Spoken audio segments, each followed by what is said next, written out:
J'étais en train de dire que le premier résultat, la croix nous a mis en connexion permanente avec Dieu.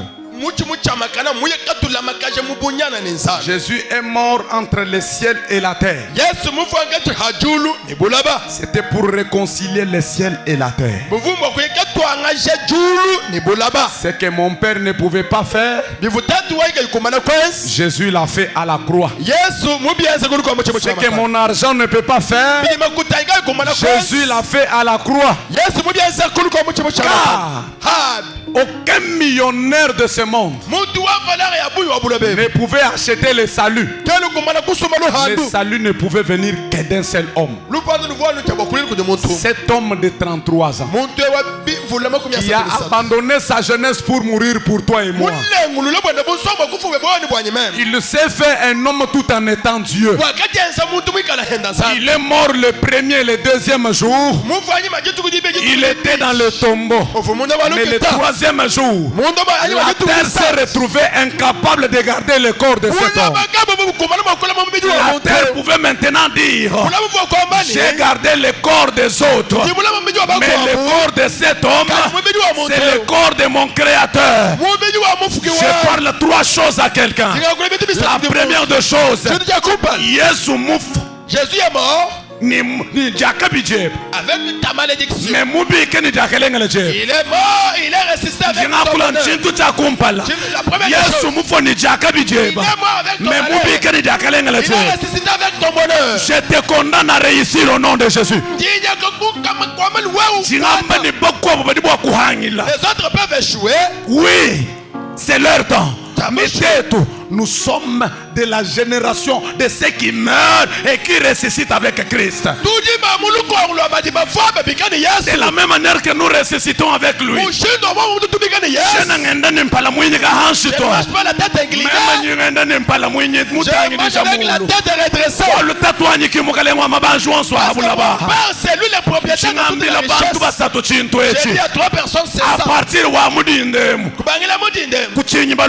Ne crains pas tes ennemis. Ne crains pas les sorciers. À partir de ce matin, ne crains pas les fétichistes. À partir de ne crains pas les occultistes.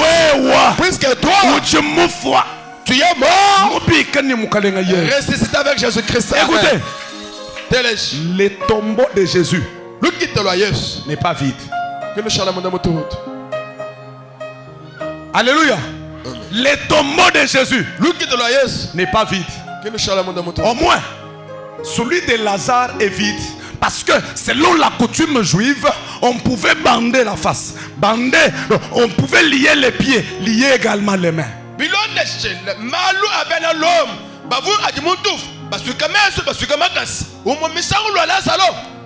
Maintenant écoutez, Lazare, quand Jésus crie, la Bible dit, les morts sortis, les pieds, la face et les mains liés de bandes.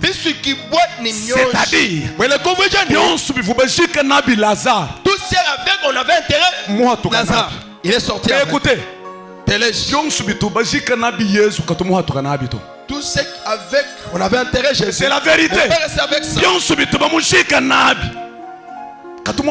Il n'est pas ressuscité avec ça. Au contraire, il est sorti avec un autre corps. Or en réalité, selon la coutume juive, lorsqu'un vrai juif vient chez toi et qu'il laisse un linge, c'est que c'est un signe très facile à comprendre. Soit tu as fait quelque chose qui l'a offensé et qu'il part pour ne pas revenir. Et c'est ce que Jésus a fait. La Bible déclare, quand il est parti à la mort, il n'a plus laissé la clé de séjour des morts. Il a pris la clé de séjour des morts. Il est ressuscité avec ça et il l'a remis à Pierre. Il dit à Pierre, Pierre, c'est toi Pierre, et sur toi je rebâtirai mon église. Écoutez, et aucune puissance et aucune porte de séjour de mort ne peut provédre contre toi. Et comment Jésus a vaincu Satan par sa mort? Mais imaginez ce que Jésus peut faire à Satan dès son vivant. Jésus est mort. Mais Satan. Il a vaincu Satan. Quand il est vivant, j'ai encore beaucoup de choses à vous dire. Ce matin, Jésus a les 7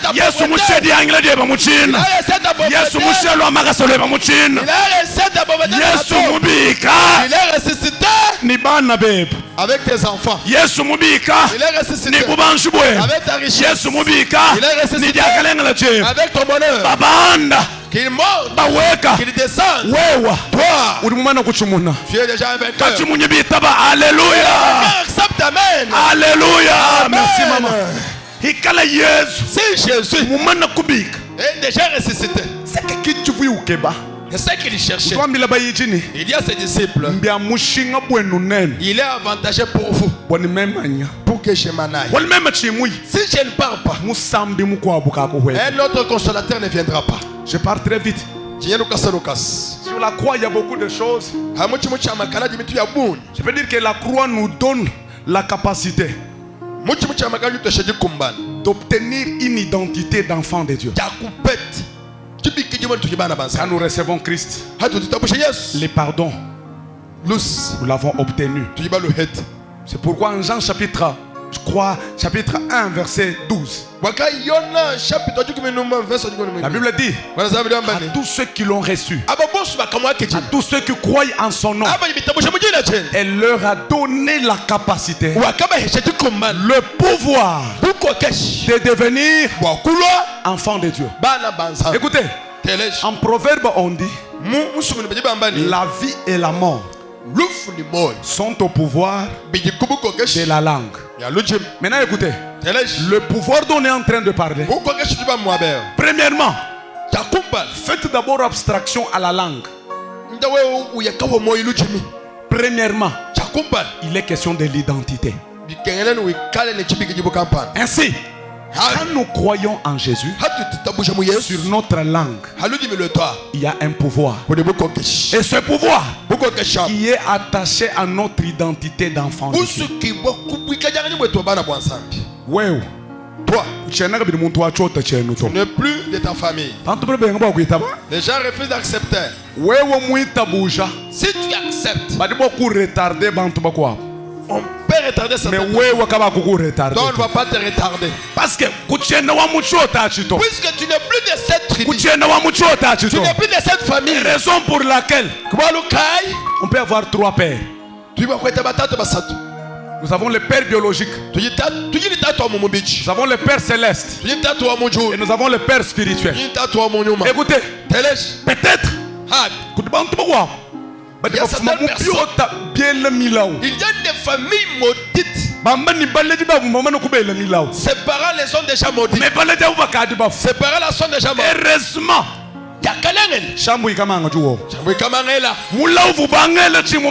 malédiction était prononcée sur moi. Heureusement il est là. Heureusement il est là. Il m'impose la main et la malédiction est partie. Il me présente l'évangile et la malédiction est partie. Et la deuxième des choses, lorsque la notion de la croix est admise, j'étais en train de dire que nous obtenons le pardon. La troisième des choses, la justification. C'est que les disciples n'arrivaient pas à comprendre. Quatrième des choses, c'est la fin de la condamnation. Alléluia. Vous savez, Satan prend le rôle de l'accusateur. Mais il oublie que Christ est celui qui nous a justifiés. Satan fait quoi? Supposons que moi c'est Jésus. Même de Satan. Lui, c'est Satan. Papa, il reste Dieu. Maintenant, écoutez. Satan, si même. Satan, c'est moi. Lui, c'est Jésus. L'autre, c'est Jésus. Maintenant, quand Satan prend la parole, qui monte c'est celui pour qui Jésus est mort. Il prend le temps. Il part dire à Dieu. Tu as vu celui pour qui tu es mort? Regarde-le. Regarde. Regarde ce qu'il fait. Jésus lui dit, ne compte pas sur ce qu'il dit, mais compte sur l'œuvre qui est faite à la croix. Est-ce que vous comprenez? Est-ce qu'il y a quelqu'un qui comprend? Satan, il te piège selon tes erreurs. Mais Dieu, il te sauve selon sa grâce. Oh là là, est-ce que vous comprenez? Satan cherche avec quoi t'accuser. Mais Jésus se réfère sur quoi il t'a sauvé. Satan funda. Quand Satan t'accuse, je prends un exemple, même qui Satan, mais en réalité, mon vrai vie tient à Satan. Satan est Yahweh. Maintenant, quand Satan vient, il joue le rôle de l'accusateur. Et son rôle, c'est quoi? C'est cet homme. Il faut même les tuer. Pourquoi? C'est que toi tu as refusé dans tes commandements. C'est que lui fait. Satan prend le temps pour te condamner dans ce que tu as fait. Quand Jésus vient, Romains chapitre 8, le verset 1er, qu'est-ce que la Bible dit? Il n'y a donc maintenant aucune condamnation pour ceux qui sont en Jésus-Christ. C'est que, j'ai besoin de dire ceci. Selon les dimensions de l'esprit saint, il y a aussi une autre dimension de l'esprit dans. C'est qu'en réalité, l'esprit dans, ce n'est pas moi qui agis, mais c'est lui qui agit. L'apôtre Paul dit quoi? Si je vis, ce n'est pas moi, mais c'est Christ qui vit à moi. Amen.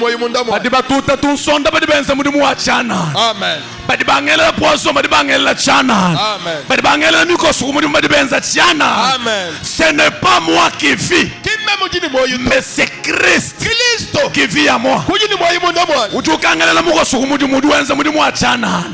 Au contraire, ou tout déranger, ou gaspiller énergie, ou tu gaspilles ton énergie en vain. Je me vois tel que je suis. Mais en réalité, ce n'est pas moi.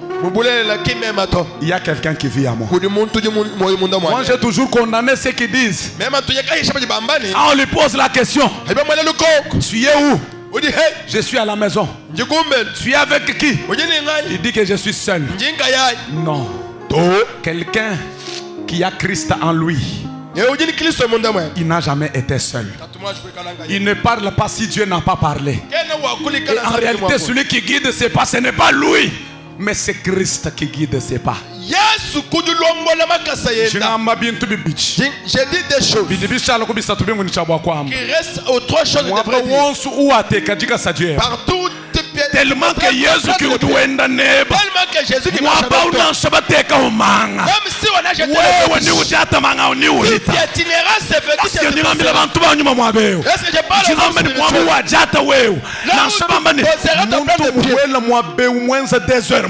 même si il y a quelqu'un qui est en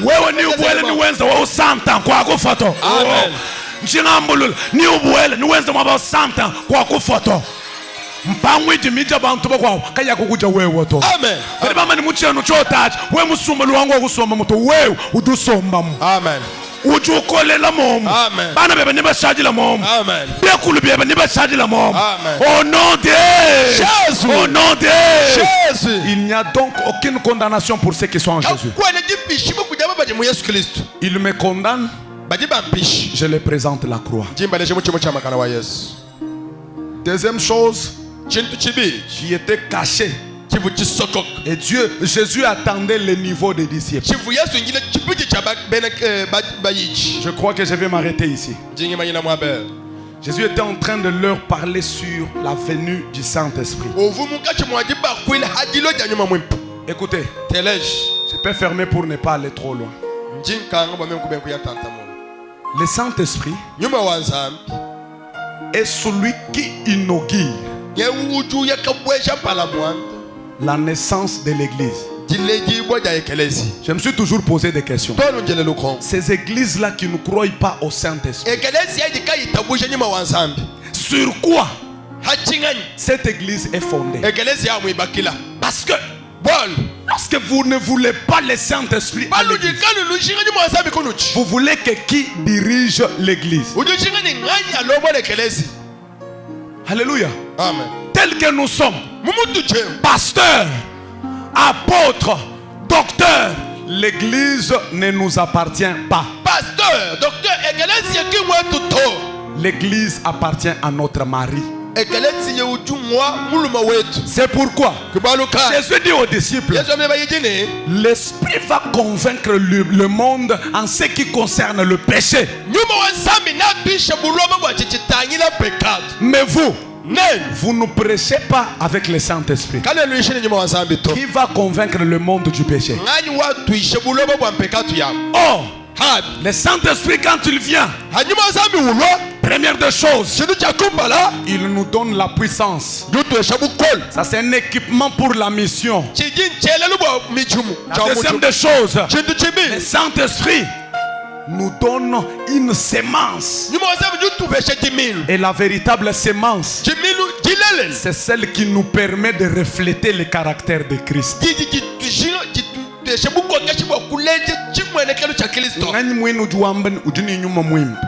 qu'il a le Saint-Esprit? Mais dans sa bouche, ce sont les injures. Oh, nous m'avons pas sémence. Le Saint-Esprit, nous faisons n'importe quoi non plus. Il ne nous donne pas la capacité de parler en langue. Mais quand tu es humble, j'ai encore beaucoup de choses à vous dire. Il introduit que lorsque je m'en vais, le Saint-Esprit viendra. Nous sommes dans les temps où nous devons prêcher Jésus. Et avec la puissance du Saint-Esprit. Avec la puissance du Saint-Esprit. Une église qui fonctionne sans le Saint-Esprit, c'est comme un bien privé. J'ai besoin de dire à l'église, tu peux tout manquer, mais ne manque pas le Saint-Esprit. Ne manque pas le Saint-Esprit. Tu peux tout perdre, garde le Saint-Esprit. Parce que c'est le Saint-Esprit qui est comme un laissez-passer pour un véritable chrétien. Ce matin, nous avons besoin de prier, dire à Dieu, Seigneur, nous avons cru en l'œuvre de la croix. Actuellement, nous avons besoin que ton esprit puisse nous guider.